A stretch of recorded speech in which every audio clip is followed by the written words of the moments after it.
Help! I need a word from God. I've been praying, God. I've been praying a long time. God, do you hear me? When God is silent, when God is silent in your relationship, your marriage, your engagement, Oh God. the questions, should I marry him or her? Is this person the one? Should I continue to date this person when I know he or she is not for me? My God. God, I've been praying about my finances, my job. Should I quit or stay? My home life, this pregnancy. Should I keep this baby or abort? Should I leave or stay? Should I marry the mother or father of my baby? Should I live or die? Looking for a word, assurance, or direction from God. God, I prayed and prayed, and I read your word, the Bible. I didn't get a word, and I listened to my conscience, myself. Now I live in regret, looking for a way to escape. Are you willing to accept what God says? Are you willing to accept how God says it? Right. Pastor Billy Washington of the Rose of Sharon will be discussing these topics on today. When God is silent in the mistakes we make. Let's get started, Pastor Washington. Thank you for being with us today. And this is not really a laughing matter, but we're trying to look cool, okay? This is very serious. All right, here's what I want to say to you in my opening statement. Listen, never mistake God's silence for God's inactivity. One more time. Never mistake the fact that although God is silent, he's at the same time inactive. There's never a time when God is inactive. Now, let me just give you proof and then we'll move on. Okay. Go out at night, look at the stars, look at the moon. Guess what? God is active, because if he was not active, they would fall from the heavens. So I think that's enough proof right there that even when God decides to remain anonymous, he did not announce, hey, today I'm going to hold the sun up for 24 hours or whatever. I'm going to hold the stars out tonight. Although he doesn't make an announcement, he's always active. So we're going to talk about the mistakes that you make and that I have made when God has been silent. All right, Lady Washington, let's do this. Okay. So what we're going to discuss first, Pastor? Well, I love the introduction that you gave. You were reading some things. Some of your words were, matter of fact, we're just going to go on and keep it straight. Here's what we're going to talk about today. When God is silent in your relationship, whatever it is. Your marriage. Okay, it could be your marriage. Okay. Or if you're engaged. Yes. Or if you shack it. Okay. Okay. Or if all right, you just have a boyfriend, girlfriend, that's old term, but a boyfriend, girlfriend, or if you're dating. Okay. So the key word is relationship. Okay. Is this person the one? Oh, goodness. Oh, yes. Well, this is a good discussion because you cannot live alone. God looked at Adam and said, hey, it's not good for man to be alone. We'll make him a helpmate suitable. So it's not God's will for you to live alone. Now, that doesn't mean you can't be single, but you're going to have to be in relationship, because even Solomon said in Ecclesiastes, 2 are better than 1. Okay, Pastor, before you start, let me say this. Okay. When you're in a relationship, all right, and you're trying to hear from God, it's kind of hard because of the endorphins in your head. Okay. Because you're in a certain mode in your brain, and that's the motion of the mindset. I'm learning about this person. I'm excited. Okay. I'm excited to have this person in my life. So sometimes when you don't hear God, is because your mind has shifted into another zone. Okay. And your endorphins they all into a romantic feel. Okay. So go ahead, Pastor. Go ahead. I just wanted to say that. Well, I think you're helping me here because the facts are when we first meet, what we do, we meet the person's personality as opposed to the person's full character. Oh, yes. And I did my best to impress this young lady, and she did her best to impress me. And I think we did a good job. We ended up getting married. But what do you do when God is silent? You're serious about him. And seeking God's direction in the relationship. Yes, you're not just, you want to do things right. You've seen failed relationships, and you want to do it right. But you can't get a word from God. What do you do? I think we're being repetitive here. But one thing you do, I guess, depends on if it's a Christian relationship or just a worldly relationship. If it's a worldly relationship, you might consider moving in. They call it shacking. And we do not suggest that at all. But a worldly relationship, they want to try before they, buy it, things of that nature. But a Christian relationship, you want to be led by the Spirit of God. So what do? You'll be unequally yoked. Yes. Well, you're not hearing from God. That means that God is not speaking to you directly. That means he wants to speak to you indirectly, which could mean a parent, a counselor, a mentor, or even indirectly through an event. In other words, how is he or how is she acting, as you interact with one another? How do they act under pressure, things of that nature? Yes, I agree with that. All right. We got a holy quietness here. Go ahead. I was just enjoying that. That's true, because sometimes you can see some characteristics of an individual and it's negative and it really don't rub you the right way.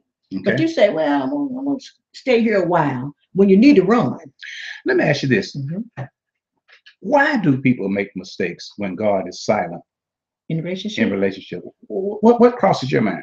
Number one, what I just said, sometimes we want to just hold on a little bit longer, see if the person's going to change. Okay. Or if this really the character of the individual. Okay. Because you get warning signs, you get red flags. Okay. So, we discussed before we got on the air, we didn't want to sound too churchy, but I'm going to go and hit you with it. Paul said in the 7th chapter of 1 Corinthians, he said, now concerning what he said, it's good for a man. That's good. He said, here's what he said. Now concerning the things you wrote unto me, it is good for a man not to touch a woman. Amen. Nevertheless, to avoid fornication, let every man have his own wife and every woman her own husband. I didn't want to go there because I'm trying to talk secular, but yet with some common sense. Yes. But a lot of times when you took it to that level, you can't get a word from God because your hormones or your flesh is talking louder than God is talking. All right, Pastor, you talking. Now, it took me a while to get that out. Yeah, tell the truth. But this is so what we need to do. What do you do when you went that far and you're trying to make a decision on the relationship? Should you stay or should you leave? Right. What do you do? Amen. Amen. Go ahead. Well, Paul told Timothy, flee youthful lust. That means you get away from the situation long enough to get a hold on yourself. Oh, yeah. Because if she can't control herself before we get married, why should I trust her to control herself after we get married? Particularly vice versa with us men. So I think you need to back up a few steps and do whatever it takes to get a hold of yourself and properly define the relationship. It's wonderful. But it's kind of hard for me to define the relationship when she's nibbling on my earlobe. If that ain't God, the song said, if loving you is wrong, I don't want to be right. All right. Now, here's what we're going to do. We appreciate you dealing with us. We're going to do short segments because we want you to we might do this on a daily basis or every other day basis, and want you to come in and get a word from Pastor Washington, Lady Washington, about the facts of life. And our overall discussion is simply this: mistakes we make when God is silent. Amen. So here we go. not getting ready to close, but I'm going to go on and give you a scripture that I Yes. know Mhm. should speak to the depths of your heart. It's the book of First John, the 4th chapter. You don't even have to read it, Okay. honey. I'm just going to just quote it, okay? First John, not Saint John, the Mhm. Gospel of John, not that book, but the book of First John. Okay. It says in the 4th chapter of First John, it says, "Beloved, believe not every spirit, but try the spirit, whether it be of God." So now, God, you're silent, Mhm. but your word says, try the spirit, whether it be of God. What's causing us to bond together? Mhm. Well, what you don't want to do is get over anxious. This is why I said, step away from the situation until you get a hold on yourself. Because if you're over anxious, you're going to want to hear a word from God so bad Mhm. that the devil's going to send you a Oh, mirage. yes. This is why John said, "Beloved, believe not every spirit, but try the spirit, whether it be of God." Just like God can speak to you, the devil can speak to you also. So if I'm Amen. tied up and tangled up, here we go again, being churchy, in fornication, Mhm. I'm desperate because I Mhm. want, Lord, I love you. I want to get my life straight. Well, we Pentecostal people, here's what we do. We hear that there's a prophet across town, so we go to this revival service because we want a word from God. Yes. And the devil can see you coming. Oh, yes. And guess what? The man Mhm. or the woman Mhm. call you out of the audience and tell you just what you want to hear. But John said, First John, the 4th chapter, verse 1, "Beloved, Mhm. believe not every spirit, but try the spirit, whether it be of God." Mhm. This is Pastor Billy Washington, And this is Joanne Washington. and we're going to be coming to you from time to time with a discussion or with discussions concerning the facts of life. And in this season, our dominant talk will be centered around when God is silent, the mistakes that we make. Now, I want to close on a bright note. Mhm. Um, we struggle in our relationship. Mhm. I mean, you know, I'm bragging about I'm married and all that, but we had some struggling times. Matter of fact, it was nothing but the grace of God that got us to the altar. Lady Washington, you didn't know I was going to ask you this, Uh-huh. but can you tell the people maybe a sign that God gave you that I was the one? I'm gonna give you a hint. Engagement ring. Tell them. Yes, I dreamed that he gave me an engagement ring. But let me say this, Pastor. The mistakes we make when God is silent. Sometimes one of the biggest mistakes we make, we go on our own emotions and our own fleshly. You know, we see the person looks good, Okay. smell good. Hubba, So we hubba. go by how I feel at the time. Okay. And not only that, another mistake we make is you go have fornication. That's a mistake Okay. because that's soul ties. And once you get soul ties, it's hard to break away. Okay. And another thing I thought about mistakes we make when we're in a marriage, husband and wife, but you see this coworker, she's smiling at you, Mm. saying nice things to you. Okay. And every now and then she touches you. Instead of you saying, I'm a married man, you don't touch me. Mm-hmm. You let her touch you and rub you. Okay. Mm-hmm. Okay. These are some of the mistakes we do. And then you pray to God, God, take this woman out of my mind. I don't want to do this to my wife. You're praying and you're saying these things, but then you've opened a door. The first thing you should have done is put her in her place Okay. and tell your wife. Tell your wife. Now I'm gonna agree with put her in her place, but I'm not gonna agree with tell my wife. Sometimes that wife can help you. Okay. I'm not talking I'll about, slap you. if you know your wife well enough and you know she Okay. loves you, If she's going to do all she can. Well, baby, I'm going to help you in this issue. I'm sweating a little bit now. Not only that, a woman can get on these. I'm going to pray for you, honey. I'm going to pray with you, honey. We're going to pray together. Okay. I have to admit she's right. Mm-hmm. I have to admit she's right.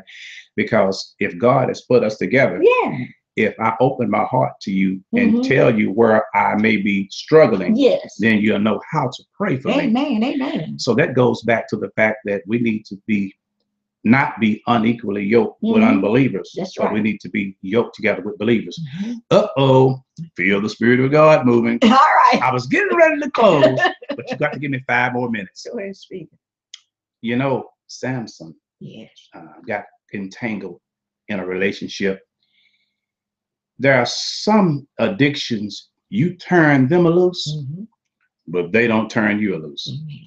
And sexual addiction and attraction is a particular addiction Yes. that it's impossible sometimes to get out of Mhm. without a supernatural Amen. intervention. Mhm. I know I'm moving slow, Mhm. but I tell you what, Samson would tell you that when Delilah got her claws on him, Oh, yes. lust came in. And I always say, when lust comes in, reason goes out. Mhm. And it was no reason for Samson to tell that woman the secret of his strength. Oh, yeah. But she kept on doing like Sister Washington said, kept on rubbing on him. Finally, he put his head in her lap Oh, yeah. and told the secrets, Mm. and he ended up blind, miserable, destroyed. And so I guess I'm closing us on a negative note. Didn't mean to But do it like also, that. not only, let's talk about David, how he was Okay. looking over on the balcony. Go ahead and talk about that. That's another example to me. Okay. Mm. Well, we know he saw Bathsheba bathing and he Mhm. got in trouble. But he had plenty of wives. He had wife. He had, he had someone. But he was looking over. Sometimes you can look over the fence.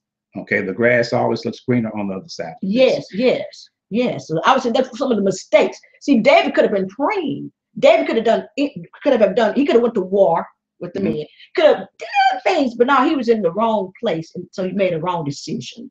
That's why I was going to say, I'm talking about relationships now. Okay. We're still on relationships. So hopefully we've given you enough to let you know that we're coming at you and we're going to be serious. Mhm. This is Pastor Billy Washington, Lady Joanne Washington. We're going to sign off now. Give us a call if you need prayer, counseling, maybe some word from God. I can give a word from God. She can too. But our methodology is giving you a written word from God. Yes. I believe in prophecy, and I have been known to prophesy. But if you call this preacher up, I'm going to give you what is written, because the written word of God will never change. God bless you. Give us a call. I'm at area code 817-371-1643. And check us our website at www.myrosm.org, and come visit us maybe one Sunday at the Best Western Plus Hotel, 3230 Forest Hill Circle, and that zip is 76140. All right. Until we meet again, God bless. Now remember, when God is silent and the mistakes we make. Oh.